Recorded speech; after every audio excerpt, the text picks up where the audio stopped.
আসসালামু আলাইকুম। জেটিভি থেকে সংবাদ পাঠ করছি আমি হুমায়ুন রশিদ জুয়েল। জুলাই পুনর্জাগরণ জুলাইয়ের মায়েরা শীর্ষক কর্মসূচি উপলক্ষে কিশোরগঞ্জ তারাইলে উপজেলা প্রশাসনের আয়োজনে ও মহিলা বিষয়ক কর্মকর্তা মোহাম্মদ জিয়াউর রহমানের সভাপতিত্বে অভিভাবক সমাবেশ অনুষ্ঠিত হয়েছে। এ সময় প্রধান অতিথি হিসেবে উপস্থিত ছিলেন তারাইল উপজেলা নির্বাহী অফিসার পপি খাতুন, তারাইল থানা ইনচার্জ সাব্বির রহমান, উপজেলা শিক্ষা অফিসার এনামুল হক খান। এছাড়াও উপস্থিত ছিলেন জুলাই গণ অভ্যুত্থানের সদস্যবৃন্দ এবং পরিবারবর্গ এবং ইলেকট্রনিক নেতৃবৃন্দ এবং ছাড়াও মিডিয়া সহ অন্যান্য রাজনৈতিক নেতৃবর্গ। আজকে আমরা যে কারণে দেশটাকে স্বাধীন করেছি, স্বাধীন আসলে এই কারণে বলতে হয়, আমাদের এই 47-এর পরে যে ব্রিটিশ আন্দোলন হয়েছিল 47-এ, ব্রিটিশ থেকে আমরা পাকিস্তানের সাথে আমরা ছিলাম 23 বছরের। এই 23 বছরের ইতিহাস আমরা ভাঙতে যুদ্ধ করেছিলাম 1971 সালে। জুলাই আন্দোলনে প্রায় 1 বছর আমরা পার করতে, আগামী 5 তারিখে 1 বছর পূর্তি হবে।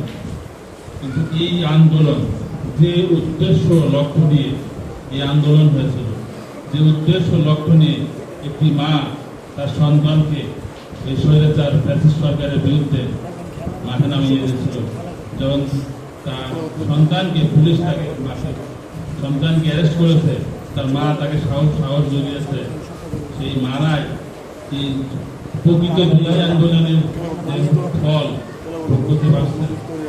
আমাদের একটি শ্রেণী আছে দ্রুত ক্ষমতায় যাবে কিভাবে সেই চিন্তায়, যেমন জুলাই আন্দোলনের পরে যারা নিহত হয়েছিল তাদেরকে অনেক রাজনৈতিক দল স্বীকৃতি দিয়েছে আমার দলের নেতা।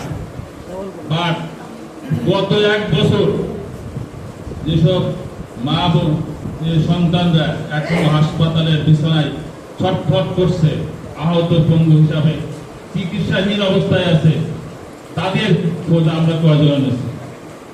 কিন্তু আমরা ভুলে গেছি ওই আহত ব্যক্তিদের রক্তের বিনিময়ে আমি আর জেল থেকে মুক্ত হয়েছি, আমি রাজনৈতিক উচ্চবিলাসী জীবনযাপন করছি বর্তমানে, আবার আগামীতে রাষ্ট্রীয় ক্ষমতা দেওয়ার চিন্তা করছি।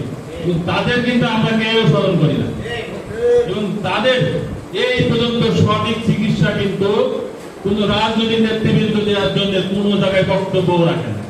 মাঝে মধ্যে যখন জুলাই আন্দোলনের আহত রাস্তায় নেমে পড়ে তাদের পাশেও কিন্তু আমরা দেখি না। ওই আমাদের মতো পুলিশকে এবার নামায় দেয়, তাদেরকে রাস্তার থেকে তুলে দাও। তার মানে কি স্বৈরাচারকে নিপাত দিচ্ছে না, স্বৈরাচার কিন্তু নিপাত যায়নি। স্বৈরাচার আগে স্বৈরাচার পুলিশকে ব্যবহার করছে, এখন অনেক ক্ষেত্রে কিন্তু পুলিশের ব্যবহার হচ্ছে। আসলে এটা কিন্তু কাম্য ছিল না। আমাদের জুলাইয়ের যে এত বড় একটি গণ অভ্যুত্থান, এই যে আমাদের প্রায় 834 জন নিহত হয়েছে শহীদ পরিবার, তাদের আসলে চিন্তাটা কি, তারা কি হারিয়েছে, যদি আমরা এই জিনিসগুলোকে মন থেকে অনুধাবন করতে পারতাম, আমার মনে হয় নিজেদের মধ্যে এত দলাদলি এত দ্বন্দ্ব এগুলো থাকতো না। আপনারা দেখেন যে আমার মনে হয় প্রত্যেকে আমরা যারা বাবা মা, আমরা আসলে সরকারি কর্মচারী বা যে সেক্টরে কাজ করুক না কেন, এই বাবা মা হিসেবে দেখেন আমরা কিন্তু চাই না যে আমার মা আমার সন্তানকে একটি মশা কামড় দিলেও কিন্তু আমরা একটু কষ্ট পাই যে বাচ্চাটাকে একটি মশা কামড় দিয়েছে। তো সেখানে একটি বাচ্চা বা একটি সন্তান একটা পরিবারের কিন্তু আশাকাঙ্ক্ষার প্রতিফলনের প্রতীক।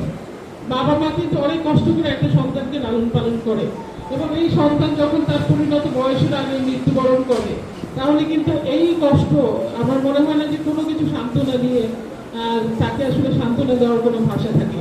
তো আমরা যদি সত্যিকার অর্থে যারা আহত সদস্য বা নিহত যারা, তাদের এই অনুভূতিগুলো, তাই জুলাইয়ের মায়েদের এই মায়েদের ভূমিকা যদি আমরা মনে করি, তাহলে আমার মনে হয় যে বৈষম্য অনেকটাই করবে।